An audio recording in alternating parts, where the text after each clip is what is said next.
Hi! வணக்கம். நான் உங்க ஆஷா டேவிட். ஸோ, இன்னைக்கு என்ன வீடியோட உங்ககிட்ட நான் வந்திருக்கேன் அப்டின்னா, நேத்து ஒரு விஷயம் நான் பண்ணியிருந்தேன். ஸோ, அத உங்ககிட்ட தெரியப்படுத்தலாம்னு சொல்லிட்டு தான் இந்த வீடியோ. ஒரு 2 நாளைக்கு முன்னாடி என் ஃப்ரெண்டு அவங்க ஹஸ்பண்டோட நைட் டிரைவ் வந்து பைக்ல போயிருந்தாங்க. அது அவங்களோட ஸ்டேட்டஸ்ல நான் பார்த்தேன். பார்த்த உடனே எனக்கு அது ரொம்ப பிடிச்சிருந்தது. சரி நம்மளும் நம்ம ஹஸ்பண்டோட நைட் டிரைவ் வந்து பைக்ல போலாம் அப்டின்னு எனக்கு உடனே தோணுச்சு. ஸோ, அன்னைக்கு ஈவினிங் பார்த்தீங்கன்னா, கீழ இறங்கும்போது கார் இருந்தது, பைக்கும் இருந்தது. ஸோ, என் ஹஸ்பண்ட் கிட்ட நான் சொல்லல. சடனா தான் நான் முடிவு பண்ணேன் பைக்ல போலாம் அப்படின்னு சொல்லிட்டு. ஸோ, நான் சொல்லிட்டேன். அவராலயும் தடுக்க முடியல. சரி போவோம் அப்படின்னு சொல்லிட்டு அவரும் வந்து பைக் எடுத்துட்டு ஸ்டார்ட் பண்ணிட்டாரு.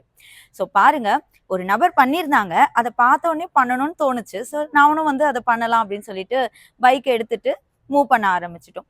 கொஞ்ச தூரம் தான் போயிருப்போம். பெட்ரோல் இல்லாம பைக் நின்னுடுச்சு. ஸோ, அங்கருந்து கிட்டத்தட்ட ரொம்ப தூரம் ஒரு 2 ஸ்ட்ரீட்டாவது நடந்து போய் பெட்ரோல் போடுற மாதிரி இருந்தது. சரின்னு சொல்லிட்டு அங்கருந்து வந்துட்டோமே என்ன பண்றது? சரி தள்ளிக்கிட்டே போவோம்ன்னு சொல்லிட்டு தள்ளிக்கிட்டே போய் பெட்ரோல் போட்டோம். அப்பயே எங்க வீட்டுக்காரர்ட்ட திட்டு வாங்க ஆரம்பிச்சுட்டேன். சரி அதுக்கப்புறம் அங்கருந்து மூவ் பண்ணிட்டு போயிட்டோம்.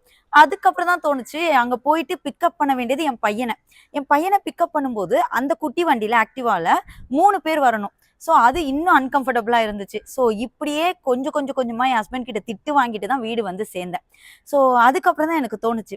நம்மள்ல நெறைய பேரு, நான் இவங்கள மாதிரி ஆகணும், இவங்கள மாதிரி பண்ணணும், இவங்க இவ்ளோ பெஸ்ட்டா இருக்காங்க, அந்த மாரி நான் பெஸ்ட்டா மாறணும் அப்படின்னு சொல்லிட்டு, ஒரு நபர பார்த்து நம்ம யோசிக்க ஆரம்பிப்போம்.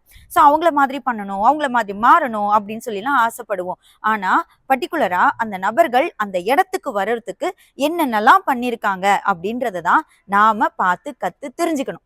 ஸோ, அத தான் நம்ம அந்த இடத்துல மிஸ் பண்ணிடுவோம்னு நான் நெனைக்கிறேன். ஏன்னா, என் ஃப்ரெண்டு அவங்க ஹஸ்பண்டோட நைட் டிரைவ் பைக்ல போணும் அப்படின்னு சொல்லிட்டு அவங்க பிளான் பண்ண உடனே பைக் செக் பண்ணியிருப்பாங்க.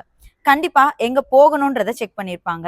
போயிட்டு வர்றதுக்கான டைமிங், போயிட்டு வர்றதுக்கான பாசிபிலிட்டி எல்லாத்தையும் அவங்க செக் பண்ணி பிளான் பண்ணிட்டு தான் அத பண்ணியிருப்பாங்க. ஆனா, நான் அந்த நபர் பண்ணாங்க. அவங்கள மாரி பண்ணலான்றது தான் யோசிச்சேனே தவிர, அதுக்கு பைக் வேணும்னா பைக்ல ப்ராப்பரா பெட்ரோல் இருக்கணும். யோசிக்கல. நம்ம போற இடம் யோசிக்கல. போயிட்டு ரிட்டர்ன் வரும்போது நமக்கு கம்ஃபர்டபுளா இருக்குமா? யோசிக்கல. நான் யோசிச்சது அந்த நபர் மாதிரி பண்ணணும். ஆனா, அதுக்கு அந்த நபர் என்னென்ன பண்ணாங்க? பார்க்கல, கேட்கல, தெரிஞ்சுக்கல. ஸோ, இதே மாதிரி தான். நாம ஒரு நபர பார்த்து அவர மாரி மாறணும்னு ஆசைப்படுறது தப்பே இல்லங்க.